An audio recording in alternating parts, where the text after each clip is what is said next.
So this week you did jerk chicken. Oh, it's one of my favorites. It reminds me of like kind of the old school, just grilling chicken, you know, when you think of barbecue chicken plate, that kind of chicken with all the Jamaican flavors. It's simple. It's all about the marinade. So once you get that chicken marinated, and it needs like overnight's best to soak. And then you just throw it on the grill and cook it on the offside a little bit. And when it gets done slow, you're not really messing with it too much. You're just letting it ride. And then you throw it over on the hot side to get some of that grilled char on it. And so it's got all these little crunchy bits. And then you get the spice. And it's just, I love jerk chicken. Welcome to Malcom Reed's How to Barbecue Right, a podcast where we talk about barbecue, share recipes, and discuss all things delicious. And now, here's your host, Malcom and Rochelle Reed. Hey, welcome back to the How to Barbecue Right podcast here in the Malcom Shop Studios. I'm your host, Malcom Reed, joined by my lovely, talented wife, Miss Southern Shell, sitting right across from me, and Tyler is over here running the show on the boards. What's happening, folks? Not much. I've got a quick announcement. Fired at me. Karen Wright. Oh, that's a huge announcement.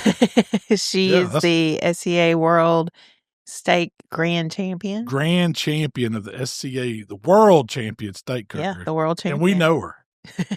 Russell texted me. He was all fired up. Like right when they got called, he sent me a text that said, Karen just won the world championship.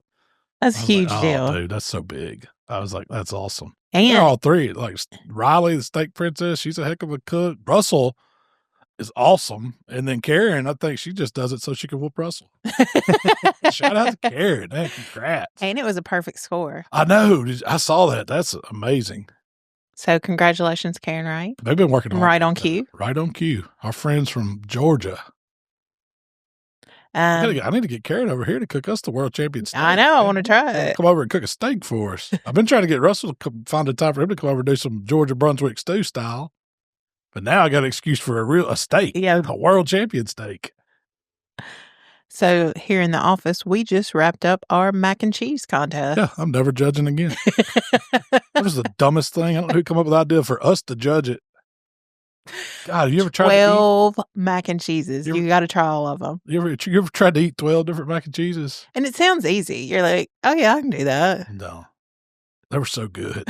All of them were good. There's a couple that are a little dry, but that was my biggest complaint. Like, to me, this was the hardest contest to judge because there was so many good ones. You know, usually you got a bunch of bad ones and then a couple of okay ones and then some really good ones. This one, all of them were pretty good, but some of them were dry.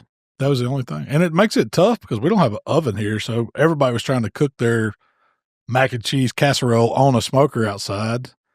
And that made it tough to shuffle around. I went the opposite. I prepped all my stuff last night and just had to throw it in a crock pot and heat it up. So what'd you do? What'd you turn in? I did chicken, cheese, and roni. It's kind of like the white girl special, the chicken, cheese, and rice from local Mexican from La Siesta. What's the real name of that? Arroz con pollo? Arroz con pollo or something like that? Do you know what I'm talking about? Yeah. Something like that. I did roni con pollo. So you made white cheese. How do you say pasta in Spanish? A pasta. A pasta. That's what we asked Alexa. Pasta con pollo. I make pasta con pollo. We asked Alexa last night, how do you say pasta in Spanish? And she went, pasta? La pasta. Malcolm's like, I feel like she's getting smart with me. I figured that's how you said it in Italian. But you made white queso. I made like a white cheese dip sauce. Did you just make queso or did you thin it down a little? No, I just made queso. Okay. Yeah, I just made it. It was like Mexican restaurants. So that's what they do. They have the Mexican rice and then it's white cheese dip and they do the little chunks of strips of chicken and they throw it on the flat top, cook it up, put it on there, cover it all in cheese dip, and it's chicken, cheese, and rice. Well, that's what I was going for. I boiled my noodles. Macaroni? Regular elbow macaroni noodles, like regular old macaroni. Shocked them in cold water to stop the cooking because I did them the day before and I didn't want them to all stick together and got them in a Ziploc bag, stuck them in the fridge. You got to use the Land O'Lakes white American cheese. You go to Walmart, go to the deli, get you a pound or two. I use 2 pounds because I made a double batch. If I was making a single batch, I'd just use 1 pound. And I've tried other white American cheeses. No, it doesn't. It doesn't work. The Velveeta Queso Blanco does not stack up to Land O'Lakes white American cheese. And that's the secret that they're using in these Mexican restaurants. They get the big block of it from like Restaurant Depot or Cisco, US Foods or somewhere. But it's got to be the Land O'Lakes because it's kind of buttery. Good old processed white American cheese. Cut that up into chunks. You throw you 2 cans of evaporated milk in the crock pot. Or it's a can per pound. Yeah, can per pound. Just I don't know what size can that is. Probably 12 ounces. It's like a soup can. It's 14. Yeah. It's like in there, yeah. Can of diced green chilies per pound. So I went with 2. Grande Gringo, a little bit of AP, a little bit of extra cumin. That's all I did to it. And you just stir it about every 20 minutes till that cheese incorporates, and then you turn it off, let it cool down, stick it in the refrigerator, warm it up the next morning. I cook my chicken, Grande Gringo, throw them on the smoker, oven, air fryer. They're really good to air fryer. Yeah. And then just boneless, skinless thighs. That was because they stay juicy and you're not going to mess them up. Cut those into strips when they got done, heated them back up in the microwave. Heated my noodles. You know what I do with my noodles? Took half a stick of Kerrygold butter and put it in the bowl with them. Warmed them back up in the microwave, so I had me some buttery noodles. Then I tossed them in the cheese sauce, or reserved some cheese sauce for drizzling on top. Oh, I cooked some bacon too. Chopped up some crispy bacon, little scallion, a little bit of parsley, because I didn't know if everybody liked cilantro. And I just layered it up. It's pretty good. It was. Didn't win. It was like middle of the pack. It needed more cheese sauce. You thought so? Yeah. Shit, no, it didn't. You're going to be stopped up forever. I'm starting to understand why I was so tired, why I feel so tired now. Everybody's like, want to take a nap. We've got the basketball tournament on the TV. We just all got full on mac and cheese. It's nap 30. So where'd you finish? I was middle of the pack, like 6th, I think. What about you, Tyler? I think I was like right under. You were right there, yeah. And Tyler's was good. He did a Hatch green chili mac and cheese. I thought it was very similar to mine without the chicken. Yeah, without something that was the problem. Is I feel like there needed to be something to amp it up to like make it stand above the other ones. You know? Yeah, but I was happy with it. I thought Todd had a good one. He smoked his, and but he made a roux. One of my favorites, and he smoked his roux, so his roux tasted really. It gave it a smoky. Like that's a good idea. I know everybody cooked theirs pretty much that did a casserole, cooked them on a pellet grill, but they didn't have like a grilled flavor. Yeah. His like had a smoky flavor to it. Mikey won with his. He made Mexican style cheeseburger macaroni. That's all it was. It was like hamburger helper, Mexican style. That's what it tasted like. Taco meat. It was good. It was taco meat and mac and cheese. His was saucy. It was good. I gave it a high score. I did too. Yours was really good. I gave it a high kept score. waiting for everybody to say, how'd you do? Yeah. Oh, yours was good. Second place. How'd you do? Second. You were robbed. She had Old Faithful. See, we were the top 3. There was 1 point in between all 3 of us. And I gave myself, because you could give yourself up to 8 points. You could give everybody 8 points. I gave myself 5. So if I'd have given myself 8 points. No. I gave myself 8. That's Austin did the same thing as you. And I was like, why? Everybody else is going to give you. Yeah. Why would you shortchange yourself? Like give myself 5. Because I was like, this wasn't the best version of that mac. Were you that critical with everybody else? What was the lowest score you gave? 4. Oh.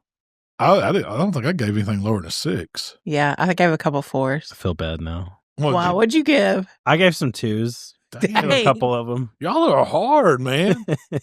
What was a 2? Like a 2 is like I had to spit it out. There was 2 that were 1. Okay, here's how we could only judge 1 through 8. That was it. 1 through 8, 1 category. That's it. Yeah, there was so no appearance or whatever. 1 means I'm not going to eat it. Like I just refuse to eat it. I'll give you a 1. Mm-hmm. 2, I had to spit it out.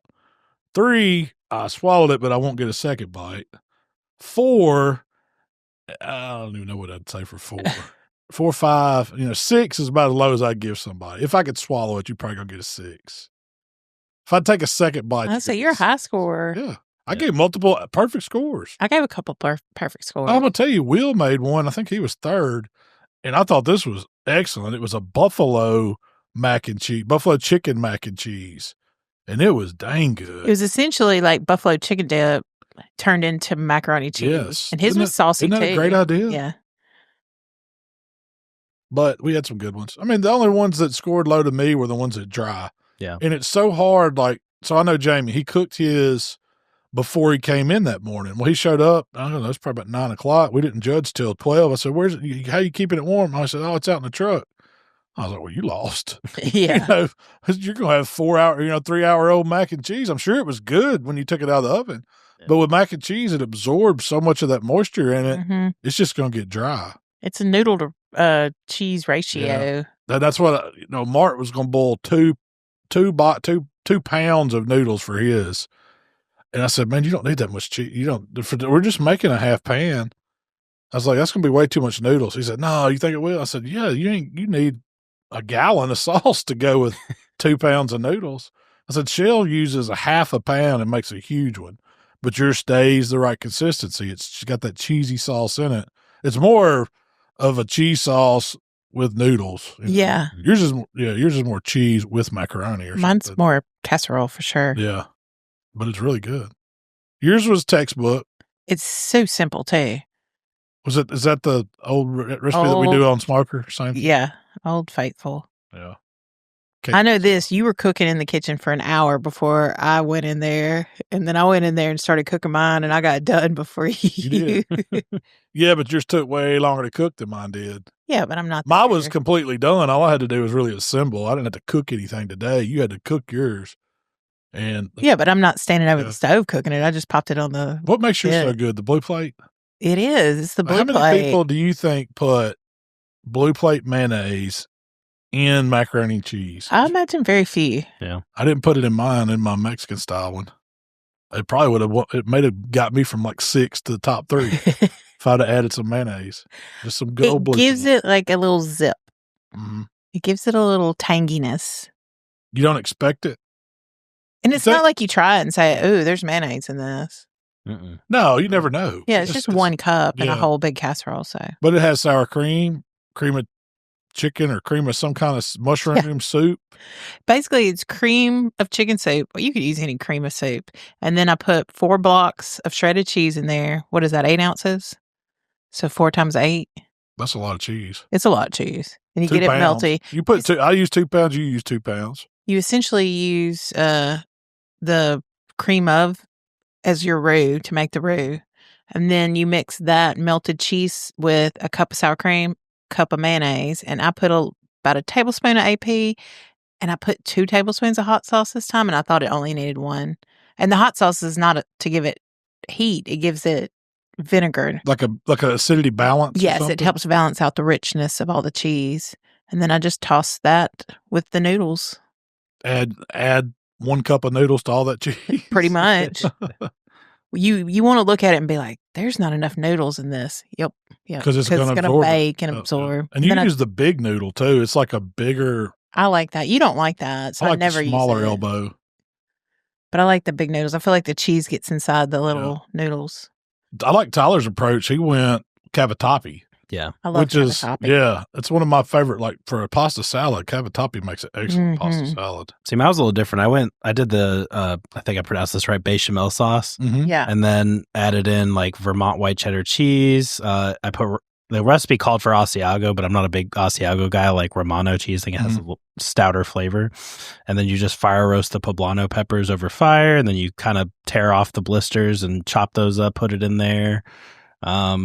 I think the only thing that was controversial with mine is like I'm not a huge fan of like breadcrumbs on top. Yeah. It's not really my favorite, but Ashley was like, you got to do it. And I was like, all right. Because I thought it was fine before that. And it still retained its creaminess, I feel like, underneath all of that. I don't know. I thought it did. I liked it. I liked yours I thought it was good. I didn't think anybody had a bad yeah. Just some of them were a little dry. Jacob's was different. His was the chicken. I liked it too.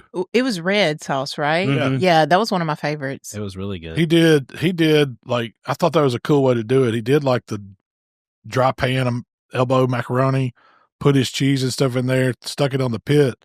And then he had like his marinara, and he had these frozen chicken bites, and they were breaded. And he warmed those up, put those in there, and covered it with some of the like you were making chicken parm. Had the cheese on top, the marinara, the crunchy chicken, and then the noodle on bottom. And that was a good take. So it was a good bite. His noodles were cooked when he put them? No, they were raw. And what liquid did he have in there with it? Whatever cheese. I'm sure he poured milk in it or something. Okay. I saw him take it out to the smoker. I didn't see what he did, but I saw him when he started. He started with dry noodles and got them done. I mean, they started on that at like 8:30 this morning. So you had plenty of time, 3.5 hours.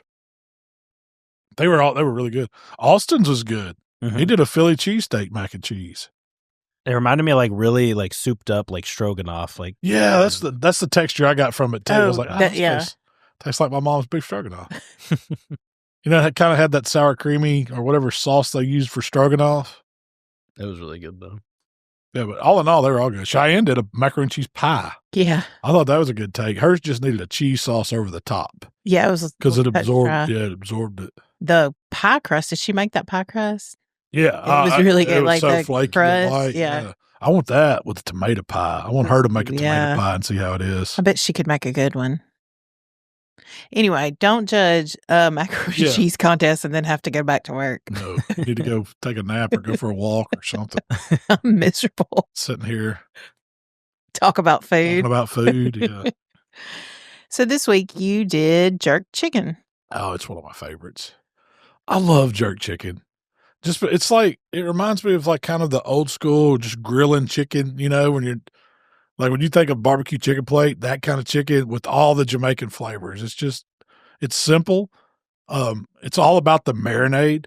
So once you get that chicken marinated and it needs like overnight's best to soak, and then you just throw it on the grill and cook it on the offside a little bit. And then when it gets done slow, you're not really messing with it too much. You're just letting it ride. And then you throw it over on the hot side to get some of that grilled char on it. And so it's got all these little crunchy bits. And then you get the spice. And it's just, I love jerk chicken. Juicy. Oh, it's got to be juicy. Yeah. Because you want the outside to be charred. And it ain't pretty. It's not a pretty thing. Yeah, it's really not. You want it, like you said, you want it charry. You want it charry on the outside, juicy on the inside.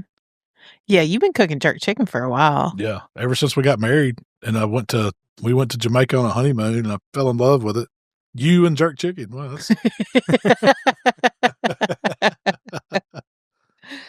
But it's so good and it's easy. And I guess I like it because it's so much fresh flavor going on with it that's different than we normally get. Because, I used a bottle, like Walker's Wood is probably, it's the Blue Plate, or no, it's probably like the Sweet Baby Ray's of jerk cooking. Everybody knows can see it. That, yeah. That's the one that they have in every store. Anybody that sells anything jerk has got that brand.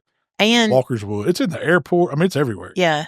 You go in any shop in Jamaica, I'm sure they're all touristy shops because that's where we go, but they all have that brand. Yeah, and I don't know if the Jamaican people use the store bought. I'm sure some of them do. It's like us. We do shortcuts every once in a while too. Authentic, you put all those ingredients to make that and blend it all up, and it turns into a sauce that looks like that. But it was easy for that to be my starter. And this is like, if you needed to make jerk chicken and you got marinated the night before and come home for dinner and cook it, you could do it easily. But you put all that in there, and then I like to soup those flavors up, because when you taste it by itself, it doesn't have really a sweetness to it. It's more like savory with the heat, because I bought the spicy version, and I like to balance that out by adding like some brown sugar, some honey to it, a little more lemon juice, pineapple juice, green onion. Some fresh ingredients, a little more Worcestershire. But what I did was I quartered up this whole chicken. And usually when you go to Jamaica and you go to one of these little chicken stands, it's usually a quarter of a chicken is what you get. Now, it might be white meat. It might be dark meat. It might be chopped. Yeah. And that's usually like the dark meat. I don't see them chop it as much, because usually you do get a leg and a thigh. But if you get a breast and a wing, that breast is going to be cut into at least half, but often 3 pieces. And it's because the breast is so big that to cook it at the same time, if you put those slits in it, 1, it gets the marinade down in the meat a little more, gives it more surface area. And 2, those pieces of chicken cook faster because they're split open. And so it just lets it all cook at the same rate. And so that's how I did it. You've never done that with like a barbecue chicken? No, I never have. You could. I mean, I don't know if you noticed in the video when I cooked it, the slits kind of grow back together a little bit. And so it doesn't look like it's been chopped, but it's a great score mark for you to just take your knife and pop it. And then you got chunks of delicious white meat. And I've never thought about this before, but every place we've ever had jerk chicken in Jamaica, it was always on the bone. Yeah. Oh, yeah. I never saw a boneless piece of jerk chicken. I never saw it. Mm-mm. So anyway. And they wrap it up in foil. A lot of times you just get it. It's in maybe a flat boat, like a nacho boat, full wrapped. Chicken's in there. And if you want more sauce, it's usually on the table or on the side. And that's where you can kick it up. And so I kind of did that too, but we'll get to that in a minute. So once I got all the marinade put together, chicken was quartered up, threw it in a Ziploc bag, hit it with a little jam and jerk seasoning, dumped my marinade stuff in, squeezed all the air out of the bag, kind of moved it around so I made sure everything's coated, just kind of massage it in the bag because you want to get that marinade everywhere, all the little nooks and crannies. That's what gives it flavor. Then drop it in a pan, stick it in the refrigerator, and forget about it. It needs a minimum of 8 hours, but overnight's just the easiest way. And it can sit all day. Like if you put it in there at night and you're going to cook it the next evening for dinner or something like that, just let it go almost 24 hours. It ain't going to hurt it. It's not going to overpower it. You take it out of the marinade. Chicken can take it. Yeah, it can take it. But you want it's all about the jerk flavor in the marinade. That's what it's all about. And you don't have to do anything. You can take it right out of that marinade, throw it right on the grill, and go to cooking. And that's pretty much what I did. I did re-season it just with a little bit of jam and jerk when it come out, but I didn't do like paper towel, blot it off. I just let whatever was stuck to it be on it. And I think it gives it really good flavor like that. So it's really, it's real wet and some of those herbs and stuff stuck all to the outside of it and the green onion. And then once you get it on the pit, I set my grill up for a 2-zone fire. I used my Primo, filled it up with some roll oak lump on one side, had the little diverter in there, tumbleweed, fired up, let that get good and hot. I held it at 350 and I didn't really, I just set the vents, and when it got 350, I didn't mess with it. If it went up, it went up. If it went down, it went down. But it pretty much stayed dead nuts, 350.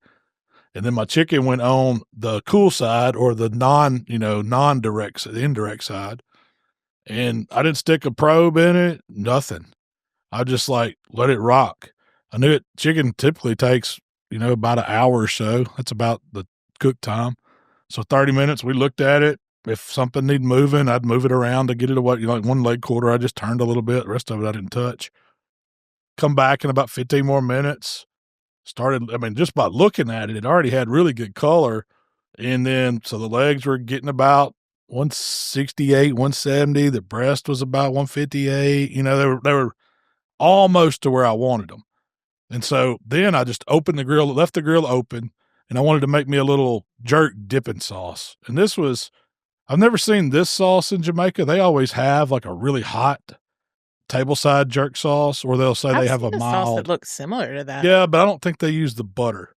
So I was thinking, I've had this. Our problem is I just can't go to the store and get Scotch bonnet peppers. So I have to use habanero. If you can find Scotch bonnets, by all means, you go for those. What's the difference? I don't know. To me, when I'm, in Jamaica and I've tried Scotch bonnet, it's a lot like a habanero, super hot, really fruit forward flavor, delicious pepper, but a little goes a long way. And so you can omit the heat. You don't have to use a hot pepper in it, but jerk's typically spicy. So I always use one. So I put one in the marinade and I put one in this sauce. And I put gloves on when I handle them things because I made the mistake of not. And you'll go to take my contacts out and my eyes burn for an hour, or you touch something you don't want to touch. You got that capsicum, all over your hands. Yeah, capsin, whatever it is. And it'll burn you. You have reaction to heat just on your skin. So yeah, you don't want to touch a habanero. Actually, you picked one up the other day, and I was like, oh, you better put that down. I just picked it up and touched it and moved it. Yeah, that's all it takes. It was uncut, so I thought it would be okay. But as soon as you said that, popping one of those in your mouth and just eating it, I've seen those pepperhead dudes will do it, and I said, there ain't no way. No. But anyway, so this little sauce, while my grill was open, I took a heavy bottom little boiler pot, threw me about half a stick of butter in there. And then I used that over the hot coals. Yeah, over the hot coals. And then, so I had some vegetables I still wanted to get in this dipping sauce too. I had the white parts of the green onions. It's pretty much mimic the marinade. Pretty much. Like what you doctored the marinade up with. Pretty much used for the sauce. Yeah, except it was a lot sweeter. Yeah. Like the marinade wasn't super sweet because it had that bottle of the Walker's Wood. Then I put more juice in it. And this was just a little bit of liquid. It was mainly like that Scotch bonnet pepper sauce. And I used to could find that at Kroger, but they quit selling it. I was looking it up to find the official name of it. I couldn't find it anywhere online. It's just one of those things that pops up on the international aisle. And if you see it, grab it because it makes a really good sauce. I make that Calypso mayo with it. It's really good. But it's a spicy pepper sauce. Like you think of a hot sauce, like a Frank's or something like that. This is the Scotch bonnet version. Does it have sweetness to it? Not just really? because that pepper mash is sweet. Like the Scotch bonnet is a sweet heat. So yeah, you do get some, but it's not like I don't know if it has added sugar to it. It's not like a Captain Rodney's pepper jelly type glaze or anything. It's a hot sauce that has made out of Scotch bonnet peppers. It's thick and chunky. That's what makes me think it might be sweet. Yeah, and you're right. I mean, I don't think it's not really. No, if you got you a spoon of it, you'd probably regret it. It's pretty damn hot. But I was thinking this is kind of like a take on a jerk buffalo sauce, because I had the butter element and then I had the hot sauce element. Okay. And so, because that hot sauce is vinegar and Scotch bonnet peppers and whatever else they put in it, maybe sugar, I don't know. I didn't look, but I had that going, and I had some more brown sugar in it. I had some more honey in it, squeezed some lemon in it, shook a little bit of Worcestershire, that was it. Bring that to a bowl that dissolves the honey and the brown sugar. It's not a hard bowl, just, and then take it off and let it cool up. And you've got this little kind of jerk glaze, and it was excellent as a topping, like for this chicken. So then once that's sitting to the side cooling, my chicken's been there just kind of hanging out. I started putting it over the hot coals, because leaving that grill open lets air get in there. And if you ever go to like the Caribbean, Jamaica especially, where you see these roadside stands, they've got these half drums, and they'll leave, I'm sure they've done cooked that chicken, had it wrapped up in foil, it's been holding. And then when they're getting ready to serve it, they'll have it over the hot coal. They'll have their pimento wood burnt down, and they'll have a hot side, and they'll be slapping that chicken over there, and it's dripping the juices on it and making it flame up, and you're smelling this as you walk by. That's what makes it so good. Yeah. And I had the whole smokehouse smelling like that. That chicken juice is dripping down, it's flaming up, and you're only doing like a minute or two on each side. Usually I go skin down first, flip it over to bone down, and then it's off. And then you need to let it. So that's just for color and a little char flavor. Yeah, because, it hadn't been burning and turning. When it's sitting over on the indirect side, I don't mess with it. But if you noticed, it got really good and colored up, but it really didn't have char. And I think jerk chicken needs that charry, like it's been burnt and turned. You know what I mean? So in your old jerk chicken recipe, you brushed on a glaze and glazed it, like set it over on the I want to say pit. I started that chicken off on the direct side the first time I did it. And then moved it. And then I moved it over, and then I did brush the sauce on. But that was probably when we first started going to Jamaica. Oh, it was Yellow Kitchen. This was at least 10 years ago. Probably 14. I mean, I cooked that on like a kettle? It's probably my old Marlboro kettle. Your Marlboro kettle. But as the more, and I was under the assumption, because the only thing jerk I really had before that was like jerk hot wings, and they always had a sauce on them. So I was like, oh, they got to have a sauce. Well, you go to the Caribbean, they don't have a sweet glaze grilled on their chicken. It's just the marinade. I don't even think they use a seasoning. It's just the wet marinade and the grill.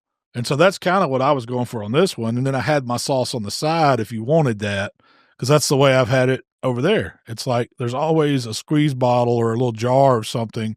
They usually have a couple. Like they've got like a mild, a medium, and a hot. Like, and the hot's the one, you don't mess with it too much. You better have some cold stripes. That's the only thing I was missing at Smokehouse. I don't even think I've got any red stripe at the Smokehouse. I don't think you do either. So what is pimento wood? It's wood from pimento tree bush, I guess. Is it? Yeah.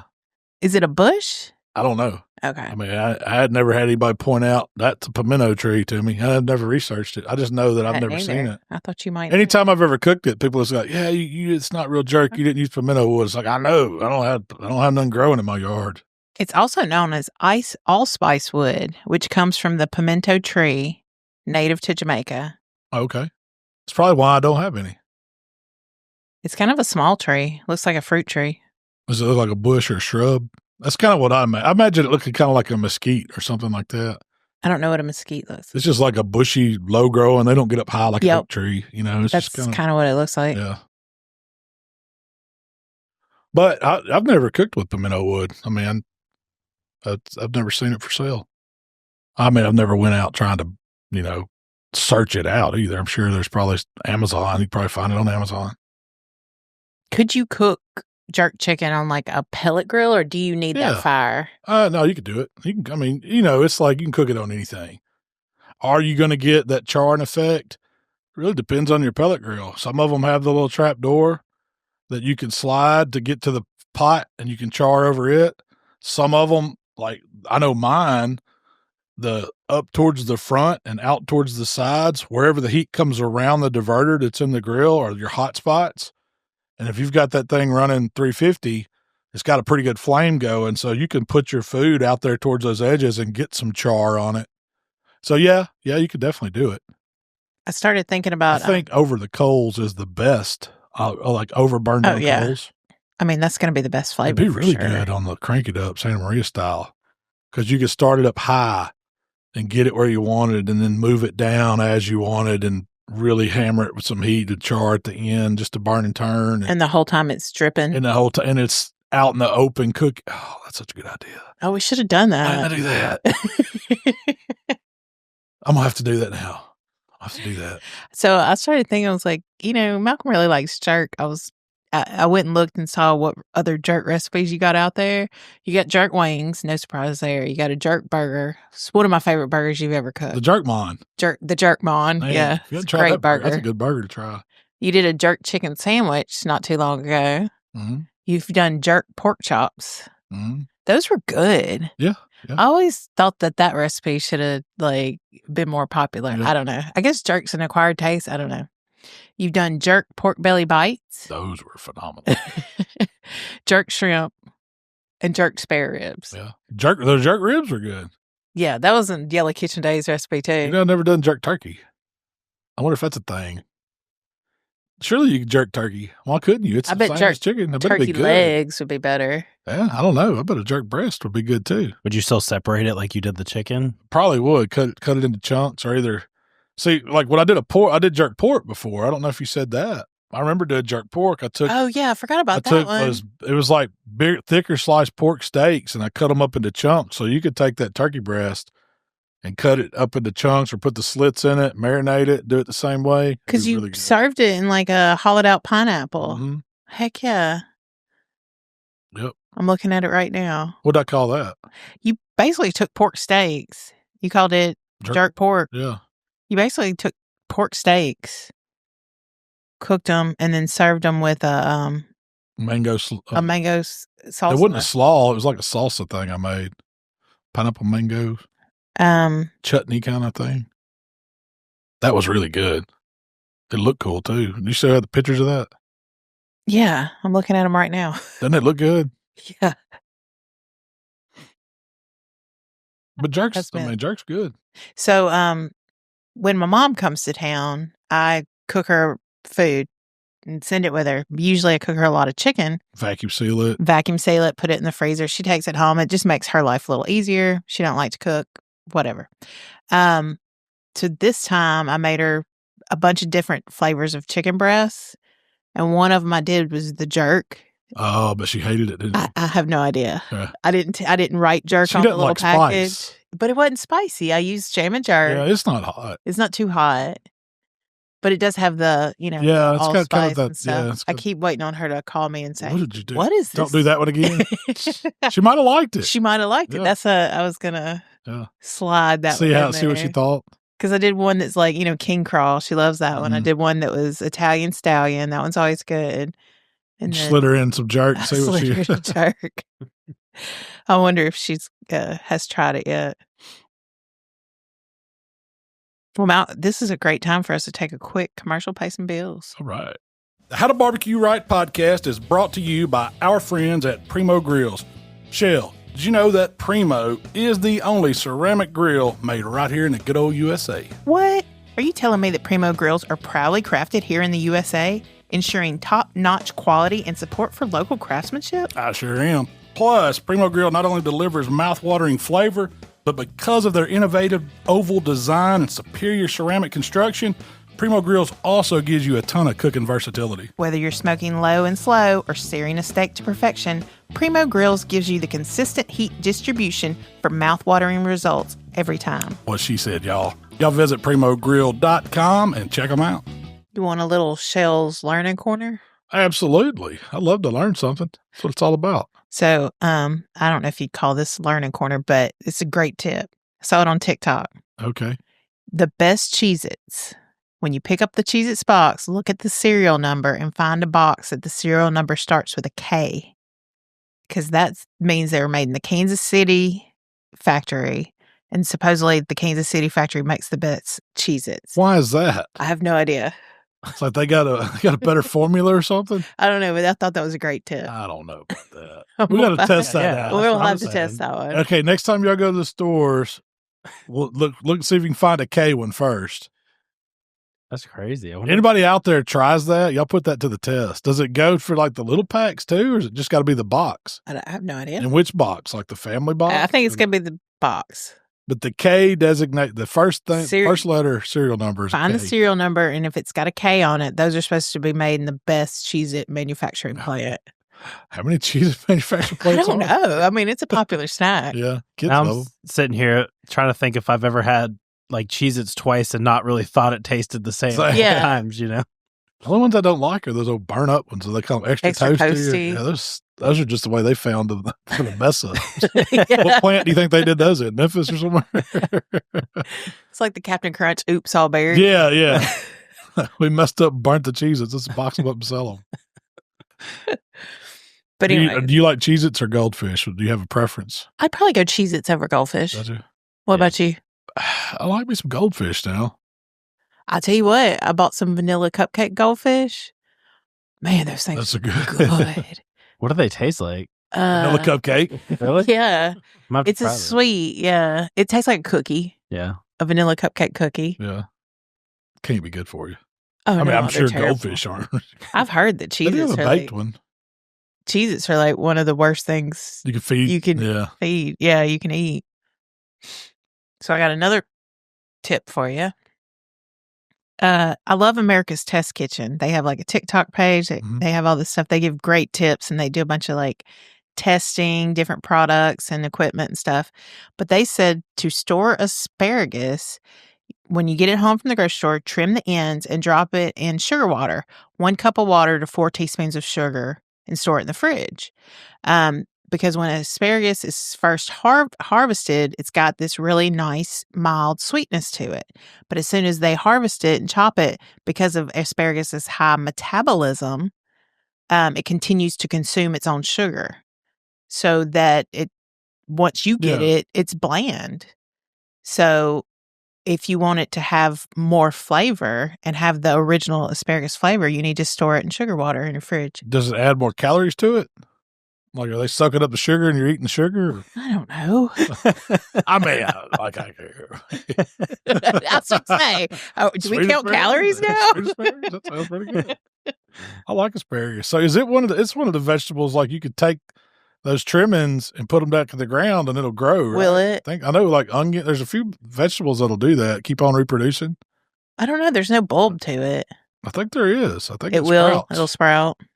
Don't quote me on that. I'm not a gardener, but I think it will. Me and Ashley put a lot of stuff like that in water, like as soon as we get it. Not necessarily the sugar, that's crazy, but the like cilantro and stuff like green that. onions, herbs. I do it all the time. Like I'll bring them home, wash them because I mean it never fails. They've got like the sand or grit on them, so I'll wash them off, and then I'll just get a little plastic cup, put some water in it, stick them in it, and it keeps them fresher. They don't just get all droopy. You know, it never fails. Like green onions, especially, they'll just wilt on you. Yep. But if you stick them down in that water, they stay crisp. And they're not going to do it for like a week, but you can get a couple days out of them. I will say we discovered how not to store cilantro. Yeah. So last week we went to Arkansas for spring break, and there's not a lot to eat there, so you got to bring a lot of your own food. So one night we were going to do taco night. We did ground beef and chicken and stuff, and vacuum sealed it. I brought some pulled pork too. Yeah. And then I decided I was going to chop cilantro and vacuum seal it and take it over there with us. It just turned into cilantro slime. It was the worst. It was like, oh, you can't serve this. I put it out there in a little bowl, but nobody touched it. I mean, it probably would have been all right if I'd have made like a chimichurri with it, like some oil, some vinegar, whipped it up real quick or something. Made like a little sauce. Don't do that. Was it like the tube? Like I'm thinking the cilantro. No, that's what it looked like. Okay. Have you ever bought the squeezy cilantro? That's exactly what it looked like once you vacuum sealed. I took fresh cilantro, chopped it up just like I would, when I was going to serve it on taco, and decided to vacuum seal it. Yeah. You think it'd have been better just on a plastic cup with a lid? Oh, yeah. Yeah. I don't know what that vacuum seal did to it, but It slimed it. It needed like something absorbent, like some paper towel or something. Maybe if you'd have wrapped it up in paper towel. Because that's what I did with my stuff today. After we did that, I was like, well, I chopped up my onions and my parsley yesterday, but I made me a little pocket out of some paper towel and kind of tied it up, stuck that in a Ziploc bag. Then today it was just as fresh as when I put it in there. It didn't have any moisture on it. I think it just set in its own moisture. Mm-hmm. Yeah, that's a much better way to do it. And let me tell you how to store celery. Yeah, how do you store celery? Yeah, I need you to be more enthusiastic. Throw it in the drawer. Pull out the drawer. Throw it in. Shut the drawer. You could have cared less. Yeah. How do you store celery? Okay, so that sounds boring. Definitely not fun. You wrap the entire bunch in aluminum foil. No. For real? It says the foil allows the ethylene to escape but prevents moisture from escaping. And if you do that, it can last for up to a month in the fridge. I feel like if you made a TikTok on that, there would be a lot of angry people because people hate tinfoil for some reason on TikTok. It's like hate wrapping food in it. Why? Chemicals, man.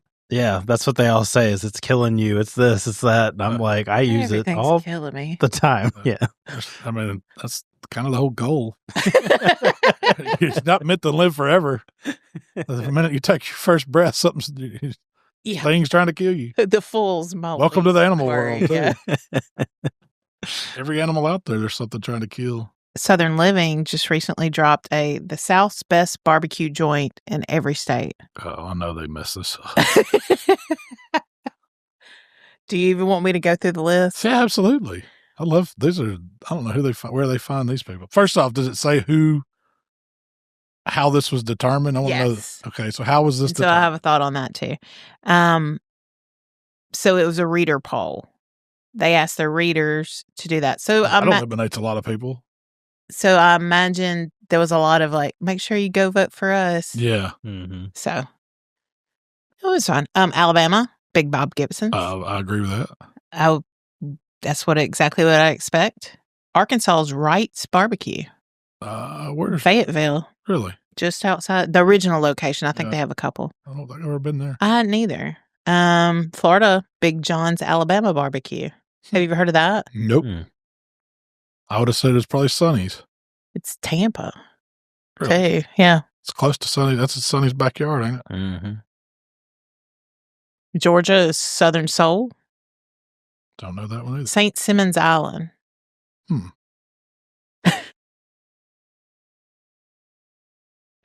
Kentucky, Moonlight Barbecue. I've heard of Moonlight. Yeah. I've kind of expected that one. Yeah.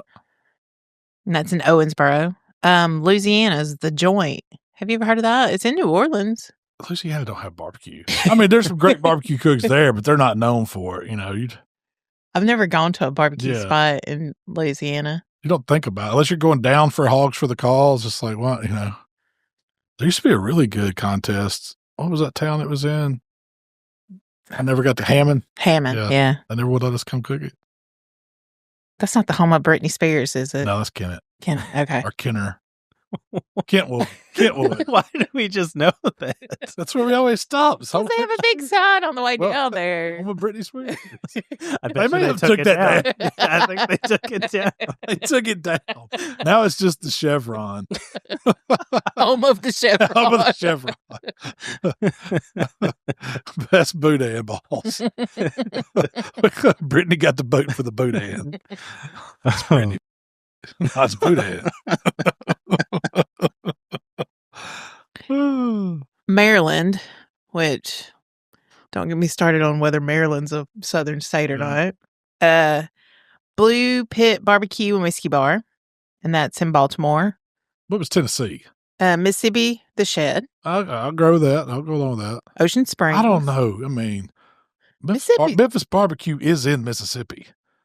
Yeah. So which one? I mean, don't get me wrong. I love Brad and Brooke and Mama Shed and, all of them. And it's a great place to hang out. But Memphis barbecue is hard to beat now. I'm going off. They're both world champions. So, Yeah.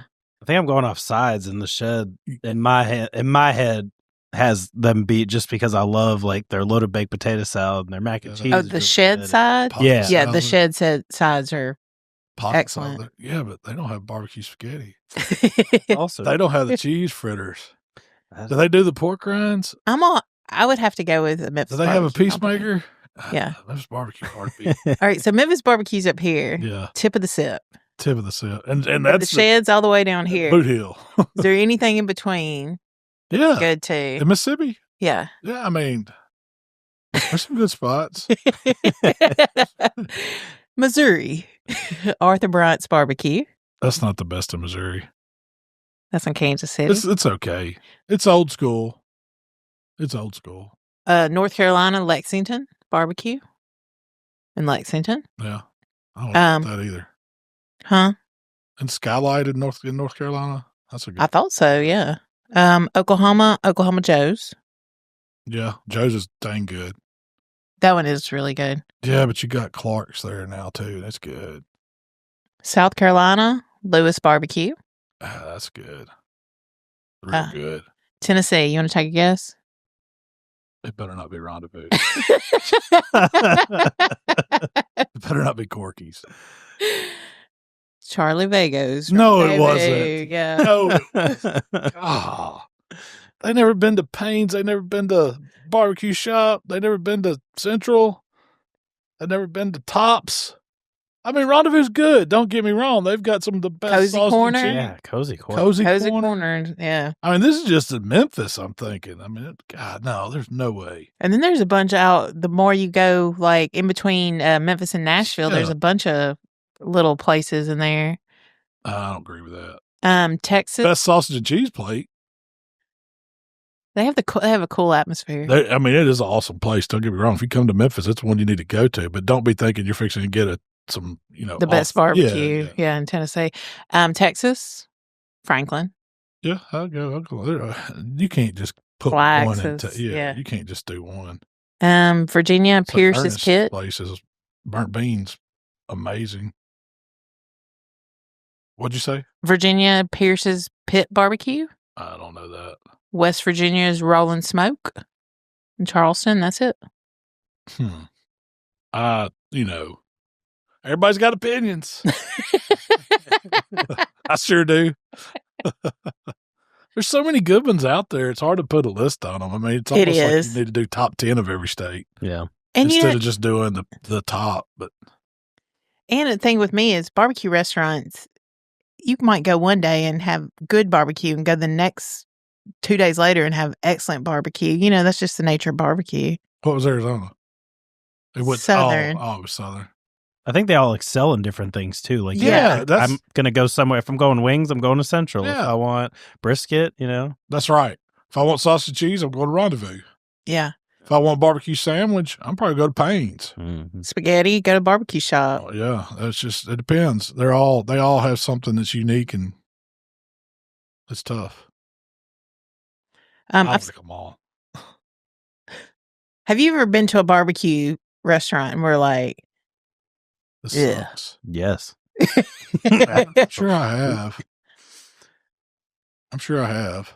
I've never tried the Tom's up in Memphis, so this is no way associated with Tom's in Memphis. But the Tom's that was in Horn Lake was, I don't know. It was rough the time that I went. Really. I never went there. And I Tom's never- in Memphis is pretty good. That's what I've heard. Used to be really good. Yeah, I haven't been in I've years. been a long time. There was like nobody there when we went, and like the food came out almost too fast, and I was like, I don't know. And then A barbecue restaurant that sucked that I went to. I'm sure there's been one. I got a couple in my head, but I ain't going to say Throwing them. them out there. You ain't gonna throw nobody on the bus. Maybe they're better now.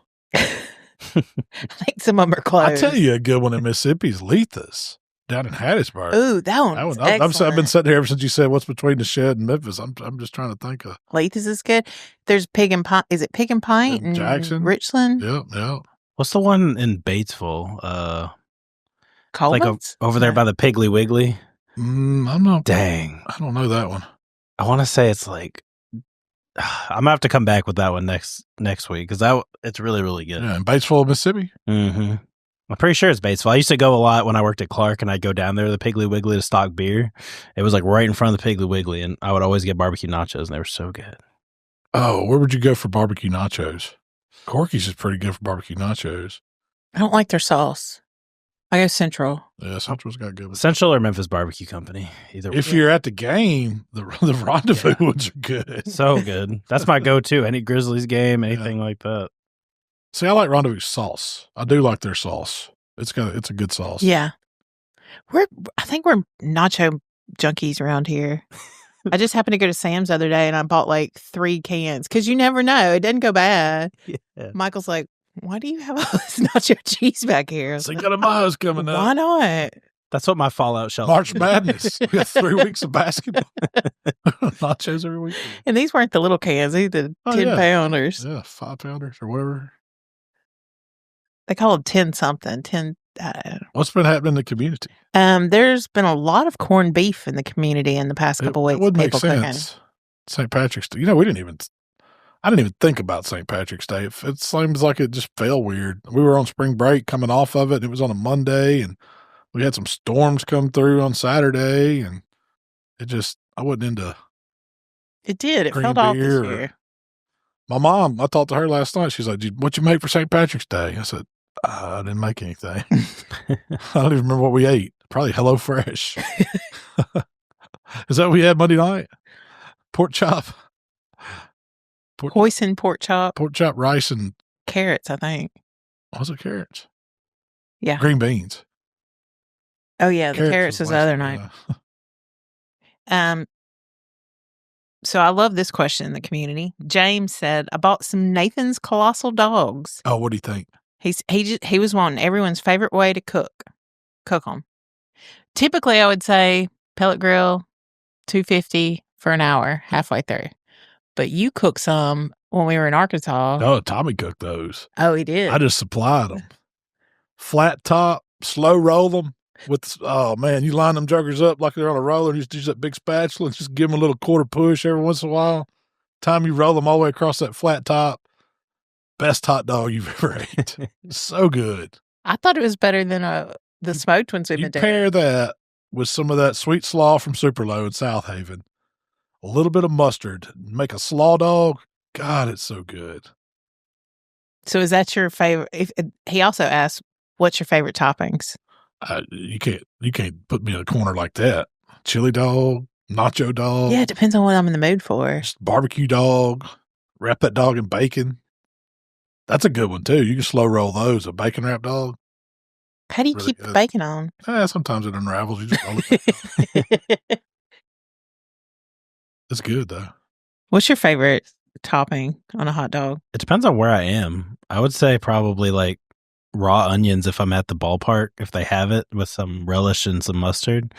At home, though, I mean, nothing's going to beat a nacho cheese dog. Yeah. Nothing's going to do it. I'm a Chicago dog guy. I want the relish, the tomato, the pickle spear, the celery salt, the sport peppers, the mustard. Do you eat that with a hot dog, though, or is that sausage? No, it's a dog. It's a dog. Huh. Yeah, you can do it on Polish, but most of the time it's just a dog. I feel like that's the only way I've ever had it, but I know it would be good on a dog. That's good. Sauerkraut. Oh, I love a sauerkraut dog. I love hot dogs. Formed sausage meat. That's some good stuff.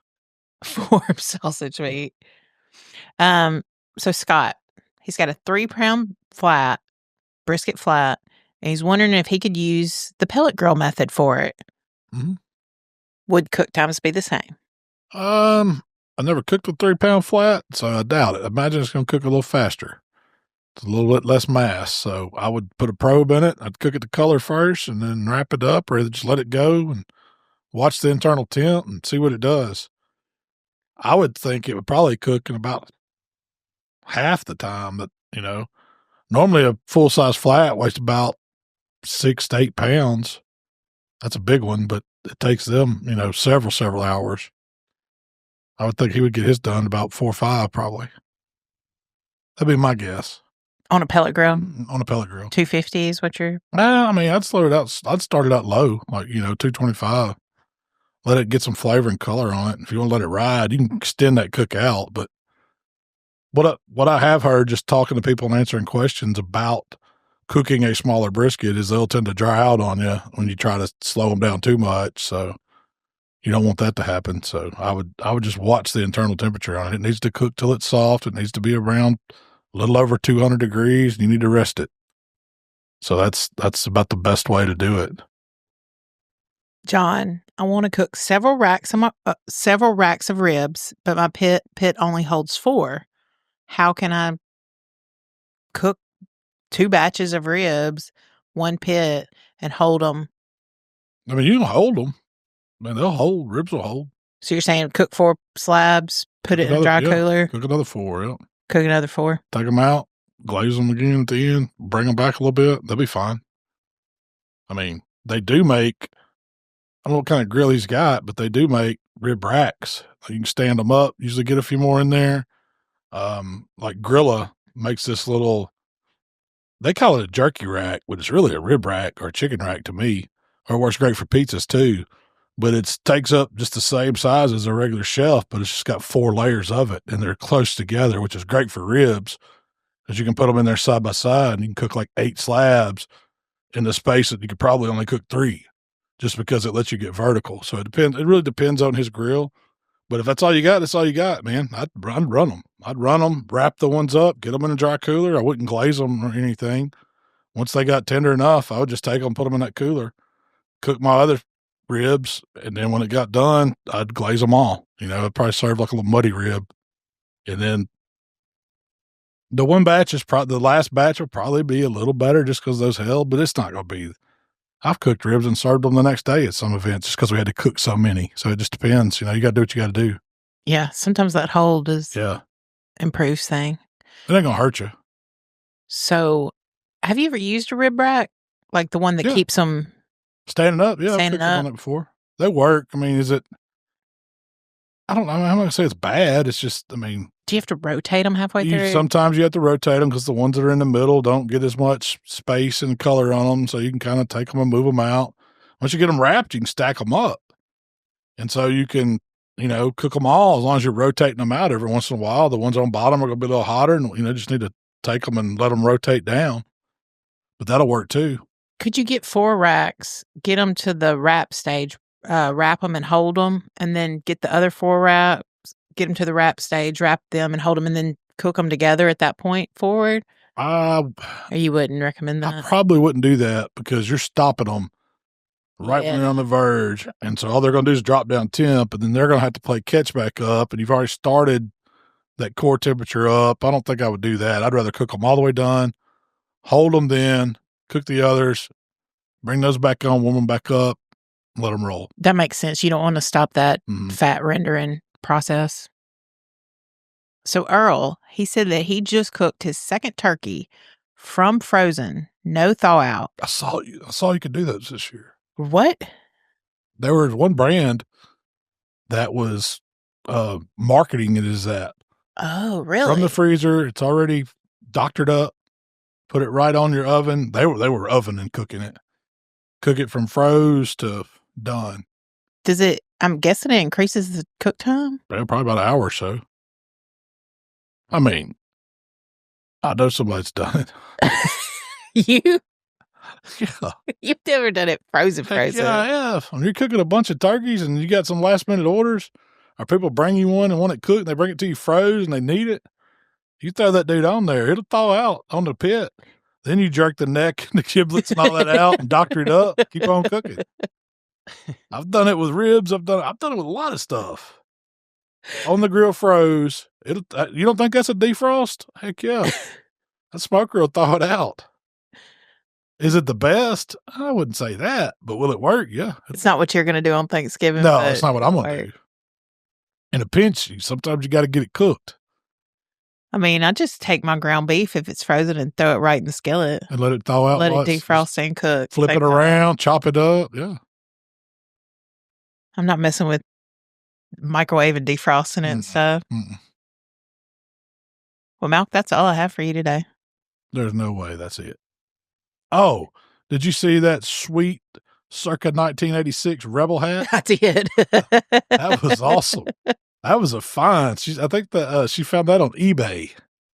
I can't remember. I didn't write the lady's name down. I told her it would be a lot cooler if it was maroon. No. Well, 86, was that Jackie Sherrill time, or was he not there? I don't know. If he was there in that was 86. before him. Yeah. He came in the 90s, didn't he? Yeah, late 90s. It wasn't much further after that, probably. I mean, he didn't leave till like 2002. Yeah, he had a good run there. Him and Joe Lee. Greatest time in Mississippi. Joe Lee sport. was the head coach at Ole Miss for a season. He was fun to watch on the sideline. I love Joe Lee Dunn. Well, he'd get over there and brush his comb over on the sidelines barefoot. Be out there barefoot, yeah. Well, Tyler, tell them about the community. If y'all haven't already, head on over to facebook.com/group/H2Q community. Kind of an exciting bit of news. It's not live yet. I'm not going to tell y'all what the competition's going to be, but I can tell you we're going to be giving away, thanks to Grilla and Meet Your Maker, we're giving away everything you need to make your own sausage. So we're giving away a vertical Grilla Mammoth, and we're also giving away a Meet Your Maker sausage grinder. What do I got to do to win this? You have a mammoth. And I need another one, though. So if you're listening to this on Friday, it's not going to be live yet for one more week. So the Friday after this, I think it's, let me see. 28th. Yeah. It'll be March 28th. So go ahead and you don't have to wait till then to join up to the community. Get on there this weekend. Let's see what y'all were cooking. Ask some questions if you got them, and we'll be there hanging out. So it's going to be a mammoth grill, a grinder. Mm-hmm. That's everything you need to make your own sausage. That Meet Your Maker grinder is awesome. I use that at deer camp. That's a heck of a prize. You get both. Did we decide on like how we're going to pick who's the winner? We kind of have a couple ideas. We want to make, because this is probably one of the biggest giveaways we've ever done, so we want to make sure we get it right. So we're still trying to decide. So if y'all have any ideas, let us know. Something not difficult. Yeah. Something easy. Yeah. Something easy. But versatile, like everybody has a chance to win. Because I could just do random. I've done the voting thing a lot, and the voting thing's always fun. So like good competition to see you guys like kind of competing, but I'm trying to look for something a little different. So share your favorite animal video. Best barbecue meme. Oh, that's a good one. Get the best barbecue meme. Yeah. One. I like that. Post your best barbecue meme, and we'll randomly pick the winner. That's great. I love that. All right. Well, all right. Well, Shell, tell them where they can find us. If you'd like to connect with Malcom, it's HowToBBQRight on Facebook, Instagram, TikTok, Twitter, and of course, YouTube. If you'd like to connect with me, it's Miss Southern Shell on Instagram and TikTok. All right. We all appreciate y'all hanging out with us today. We will be back next week to talk more barbecue. We gone.